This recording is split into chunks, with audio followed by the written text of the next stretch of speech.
ഈശോയിലേറ്റവും സ്നേഹിക്കപ്പെടുന്ന പ്രിയമുള്ള സഹോദരി സഹോദരന്മാരെ, 50 നോമ്പിൻ്റെ 34-ാം ദിനത്തിലേക്ക് നാം പ്രവേശിക്കുക. ഇന്നേ ദിവസം നമുക്ക് ആഗ്രഹിക്കാം, പ്രാർത്ഥിക്കാം. നമ്മുടെ ജീവിതമൊക്കെ വിശുദ്ധീകരിച്ച് അഭിഷേകത്തിൽ നിലനിൽക്കുമ്പോൾ നമ്മുടെ ജീവിതത്തിൽ പരിശുദ്ധാത്മാവിൻ്റെ അഭിഷേകം സമൃദ്ധമായി നിറയുവാനായിട്ട് നമുക്ക് ആഗ്രഹിക്കാം. ദൈവം വാഗ്ദാനം ചെയ്ത പരിശുദ്ധാത്മാവ്, പരിശുദ്ധ അമ്മയുടെ സംശയത്തിന് ലൂക്കായുടെ സുവിശേഷം 1:35 ദൈവദൂതൻ ഗബ്രിയേൽ മാലാഖ മറുപടി കൊടുക്കുന്നുണ്ട്. പരിശുദ്ധാത്മാവ് നിന്റെ മേൽ വരും, അത്യുന്നതന്റെ ശക്തി നിന്റെ മേൽ ആവസിക്കും. പ്രിയമുള്ളവരെ, നമ്മുടെ ജീവിതത്തിൽ പല കാര്യങ്ങളും അസാധ്യമായിട്ടുണ്ടാവാം. ചിലപ്പോൾ പഠന മേഖലയാവാം, ജോലി മേഖലയാകാം, അല്ലെങ്കിൽ ജീവിതത്തിലെ ഏത് മേഖലയാണെങ്കിലും ആ മേഖലയിലെല്ലാം കർത്താവിൻ്റെ ശക്തി കൃപയൊഴുകുന്നതിന് വേണ്ടി, ആത്മാവിൻ്റെ അഭിഷേകം ഉണ്ടാകുന്നതിന് വേണ്ടി പരിശുദ്ധാത്മാവിനെ ചേർത്ത് പിടിക്കാനായിട്ട് നമുക്ക് ആഗ്രഹിക്കാം. പ്രത്യേകിച്ച് ഈ നോമ്പ് കാലഘട്ടത്തിൽ ഈശോ ഇങ്ങനെയാണ് പറയുന്നത്. വിശുദ്ധ യോഹന്നാൻ അറിയിച്ച സുവിശേഷത്തിന്റെ 7:37-38 തിരുവചനങ്ങളിൽ ഈശോ ഇങ്ങനെ പറയുന്നുണ്ട്: ആർക്കെങ്കിലും ദാഹിക്കുന്നെങ്കിൽ അവൻ എൻ്റെ അടുക്കൽ വന്ന് കുടിക്കട്ടെ. എന്നിൽ വിശ്വസിക്കുന്നവന്റെ ഹൃദയത്തിൽ നിന്ന് വിശുദ്ധ ലിഖിതം പ്രസ്താവിക്കുന്നത് പോലെ ജീവജലത്തിന്റെ അരുവികൾ ഒഴുകും. പ്രിയമുള്ളവരെ, പരിശുദ്ധാത്മാവിന്റെ അഭിഷേകം എന്ന് പറയുന്ന ഒരു നദി പോലെയാണ്. എസ്കേൽ പ്രവാചകന്റെ പുസ്തകം 47 പറയുന്ന അതേ നദി, വെളിപാട് പുസ്തകത്തിൽ പറയുന്ന സ്ഫടികം പോലെയുള്ള അതേ നദി. പ്രിയമുള്ളവരെ, ആ നദിയിൽ മുങ്ങിക്കുളിക്കാൻ, അല്ലെങ്കിൽ ദാഹത്തോടെ ആ നദിയെ സമീപിക്കാനായിട്ട് നമുക്ക് ആഗ്രഹിക്കാം. ദാഹിക്കുന്നവര് പരിശുദ്ധാത്മാവിന്റെ അഭിഷേകം അല്ലെങ്കിൽ ജീവജലത്തിന് വേണ്ടി ദാഹിച്ചു കഴിഞ്ഞാൽ അത് ലഭിക്കും. ഈശോയുടെ അടുത്ത് വന്നു കഴിഞ്ഞാൽ അത് ലഭിക്കും. വാഗ്ദാനമായ പരിശുദ്ധാത്മാവിനാൽ നമ്മൾ നിറയും എന്നുള്ളത് ചിന്തിക്കുക. കാരണം ഈ കാലഘട്ടത്തിൽ പരിശുദ്ധാത്മാവിന്റെ അഭിഷേകം ഉണ്ടെങ്കിൽ മാത്രമേ മുന്നോട്ട് പോകുവാനായിട്ട് സാധിക്കുകയുള്ളൂ. പരിശുദ്ധാത്മാവിന്റെ വരദാന ഫലങ്ങളുടെ നിറവുണ്ടെങ്കിൽ മാത്രമേ നമുക്ക് ജീവിതം മുന്നോട്ട് ശാന്തമായി, സന്തോഷമായി, സ്നേഹത്തോടെ മുന്നോട്ട് കൊണ്ടുപോകാനായിട്ട് സാധിക്കുകയുള്ളൂ.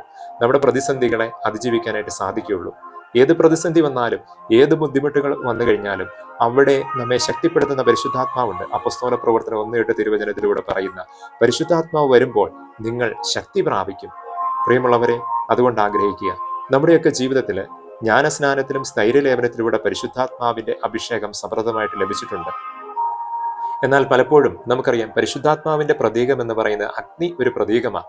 അപ്പോൾ നമ്മുടെയൊക്കെ ജീവിതത്തിൽ ഈ ലഭിച്ച പരിശുദ്ധാത്മാവിന്റെ അഭിഷേകം ഒരു തീ കത്തിയതിന് ശേഷം ആ കനലൊക്കെ അടങ്ങി അതിന് മുകളിൽ ചാരം മൂടിക്കിടക്കുന്ന അവസ്ഥ. പലപ്പോഴും എങ്ങനെയാ ഈ പരിശുദ്ധാത്മാവിന്റെ അഭിഷേകം, ഈ ചാരമൊക്കെ മാറി പരിശുദ്ധാത്മാവിന്റെ അഭിഷേകമാകുന്ന ഈ കനല് ഊതി കത്തിക്കണം. അപ്പോഴാണ് കൂടുതൽ തീഷ്ണതയിൽ കത്തിച്ചൊലിക്കാനായിട്ട് സാധിക്കുക. പ്രിയമുള്ളവരെ, ഈ അഭിഷേകത്തിന് നമ്മൾ കൂടുതലായിട്ട് ഒന്നും ചെയ്യേണ്ട കാര്യമില്ല. എന്നാൽ ഏറ്റവും വിശുദ്ധിയോടെ, ആഗ്രഹത്തോടെ ദൈവത്തെ സമീപിക്കുകയാണ് വേണ്ടത്. ദൈവത്തോട് ചേർന്നിരിക്കുകയാണ് വേണ്ടത്. യോഹന്നാൻ 20:22 തിരുവചനം പറയുന്നുണ്ട്: നിങ്ങൾ പരിശുദ്ധാത്മാവിനെ സ്വീകരിക്കുകയും. നമ്മൾ ഇതിന് മറ്റൊന്നും കൊടുക്കേണ്ട എന്ന് പറയുന്നത് ദൈവം സൗജന്യമായി നൽകുന്ന ഒരു അഭിഷേകമാണ്. സൗജന്യമായി, അളവുകളില്ലാതെ നൽകുന്ന ഒരു അഭിഷേകമാണ് എന്ന് വെളിപാടിന്റെ പുസ്തകം 21:6 ഇങ്ങനെ പറയുന്നുണ്ട്: ദാഹിക്കുന്നവന് ജീവജലത്തിന്റെ ഉറവയിൽ നിന്ന് സൗജന്യമായി ഞാൻ കൊടുക്കും. അപ്പൊ ആ ജീവജലത്തിന്റെ ഉറവ, പരിശുദ്ധാത്മാവിന്റെ അഭിഷേകം, അത് സമൃദ്ധമായി ദൈവം നൽകുന്നതാണ് എന്നുള്ള ഒരു ബോധ്യം നമ്മുടെ മനസ്സിലേക്ക് കൊണ്ടുവരണം. യോഹന്നാൻ 3:34 പറയുന്നുണ്ട്: ദൈവം അളന്നല്ല ആത്മാവിനെ കൊടുക്കുന്നത്. അപ്പൊ അളവുകളില്ല.